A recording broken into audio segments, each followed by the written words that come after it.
देश के दो सर्वोच्च संवैधानिक पद यानी राष्ट्रपति और उपराष्ट्रपति पद, उसका गहरा ताल्लुकात झारखंड के राजभवन से रहा है।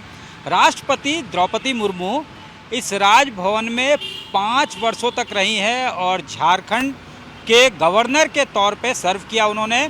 और अब सीपी राधाकृष्णन को एनडीए का उपराष्ट्रपति पद के लिए उम्मीदवार चयनित किया गया है, तो उनका भी इस राजभवन से गहरा रिश्ता रहा है। फरवरी 2023 से लेकर जुलाई 2024 तक वो यहाँ पे झारखंड में बतौर गवर्नर रह चुके हैं और इस दरमियान उन्होंने उनके साथ जो है कई यादें जो हैं यहाँ के लोगों की रही है। चंपई सोरेन के लिए वो बेहद शुभ रहा उनका कार्यकाल। चंपई सोरेन उन्हीं के कार्यकाल में मुख्यमंत्री बने थे। मुख्यमंत्री की पद की शपथ सीपी राधाकृष्णन ने ही उन्हें दिलवाई थी। तो उनका ये कहना है कि झारखंड के लिए ये गौरव की बात है कि सर्वोच्च पद तक पहुंचने वाले दो बड़े शख्सियत का गहरा रिश्ता नाता झारखंड के राजभवन से रहा है, यानी झारखंड से रहा है।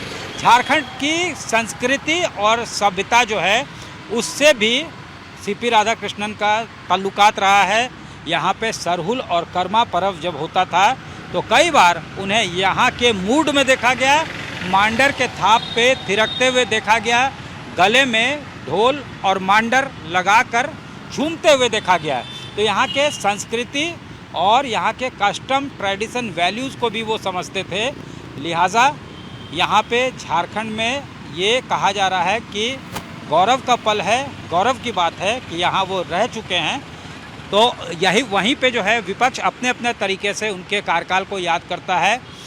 कांग्रेस के तरफ से ये कहा जा रहा है कि जिस तरह से धनखड़ को जो है रिमूवल किया गया या अनसेरेमोनियल एग्जिट उनका हुआ उपराष्ट्रपति के पद से, आगे आने वाले समय जो है कहीं उनके लिए भी इस तरह का परेशानी ना लेकर आए, इस बात को यहाँ के कांग्रेस के नेता कह रहे हैं।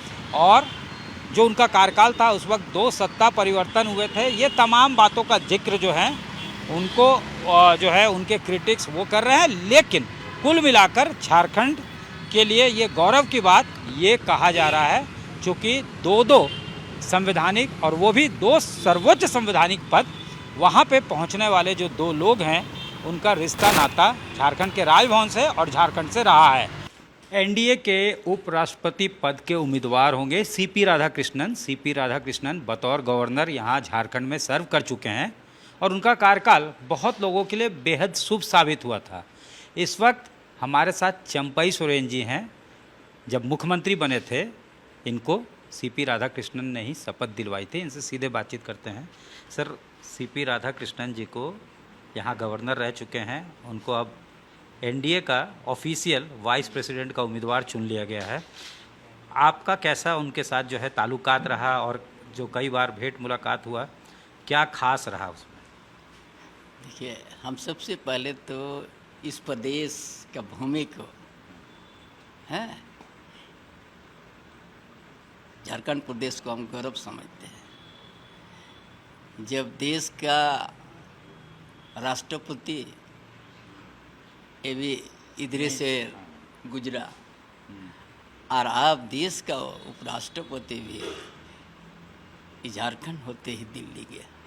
इसीलिए बहुत इस झारखंड प्रदेश का हम गौरव समझते हैं कि इसी रास्ता में देश का राष्ट्रपति, देश का उपराष्ट्रपति, इसीलिए बहुत सुन के बड़ा खुश हूँ मैं। आपके लिए तो बहुत शुभ भी रहा उनका कार्यकाल, आप मुख्यमंत्री भी बने। हम वही हमको और भी दिलवाया। उनका जितना भी था कार्यकाल में बहुत अच्छा रहा। इस राज्य के हित में बड़ा कम समय हमको मिला था, लेकिन कम समय में बहुत अच्छा काम करने का हमने प्रयास किया और उस वक्त आपका तालमेल बहुत बढ़िया था। बहुत बढ़िया। हमारा काम करने वाला आदमी सभी से तालमेल बढ़िया होता है, विभाग से भी और आम जनता का जो सोच, उनका जो आशा, उसको समझने में भी हमको थोड़ा देरी नहीं लगता है। इसीलिए बहुत अच्छा कार्यकाल रहा। तो आप बधाई देना चाहते हैं उनको? निश्चित रूप बड़ा खुश है तो हम बोला है। हाँ। इसी रास्ता में है ना, झारखंड प्रदेश होते हुए दिल्ली, यहाँ भी गवर्नर थे, आपका राष्ट्रपति भी यहाँ गवर्नर थे, है ना, इसीलिए बड़ा खुश हूँ मैं। हमसे बात करने के लिए बहुत धन्यवाद। Thank you. चंपई सोरेन जी कह रहे हैं कि इनको शपथ भी सीपी राधाकृष्णन ने दिलवाई थी और झारखंड के लिए ये बेहद गौरव की बात है कि झारखंड का राजभवन ऐसा एक रास्ता है जो सर्वोच्च पद तक, देश के सर्वोच्च संवैधानिक पद तक ले जाता है। दो ऐसे जो है बिल्कुल दृष्टांत उदाहरण है। द्रौपदी मुर्मू जो हैं उन्होंने 5 साल सर्व किया बतौर गवर्नर, यहाँ पे राष्ट्रपति बनी, और अब सीपी राधाकृष्णन जो यहाँ पे बतौर गवर्नर थे, इनको शपथ दिलवाई। अब वो भी बतौर वाइस प्रेसिडेंट अगर चुने जाते हैं चुनाव के बाद, तो वो भी वाइस प्रेसिडेंट सर्व करेंगे इस चुनाव के बाद।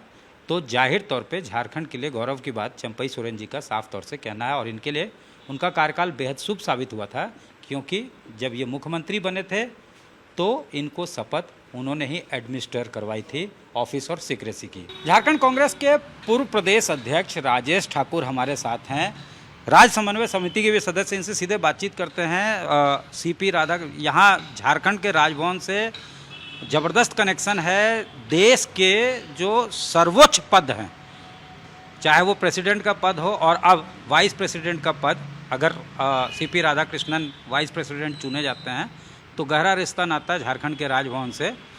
दोनों ही राजभवन में सर्व कर चुके हैं, झारखंड को सर्व कर चुके हैं एज अ गवर्नर। किस तरह से इसको देखते हैं, किस तरह की यादें हैं? यहाँ पे फरवरी 23 से लेकर 24 जुलाई तक वो यहाँ पे थे, और इस बीच दो को सत्ता पर डॉक्टर राधा कृष्णन जो हैं, डॉक्टर सीपी राधाकृष्णन, वो हमारे राज्यपाल जरूर रहे हैं, बट उनका झारखंड से कोई लेना देना नहीं है।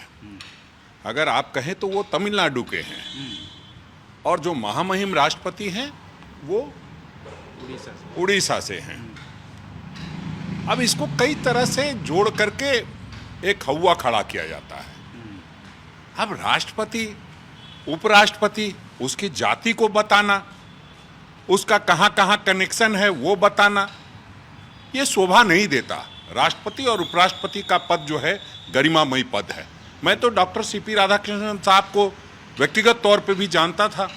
मैं तो उनसे आग्रह करूंगा कि आप एक बार जगदीप धनखड़ साहब से जरूर मिल लें और जानकारी प्राप्त कर लें कि किस स्थिति में उनको जाना पड़ा, और क्या वो सचमुच में बीमार हैं तो किस अस्पताल में हैं, या वो हैं या नहीं हैं, कहाँ गए हैं, वो किस पते पे रह रहे हैं। तो ये सारी जानकारी इसलिए इकट्ठा कर लेनी चाहिए क्योंकि आदरणीय सतपाल मलिक का जो हाल हुआ वो किसी से छुपा नहीं है। तो ऐसे पद दिए तो जाते हैं, लेकिन ये पद निष्पक्ष और संवैधानिक पद है।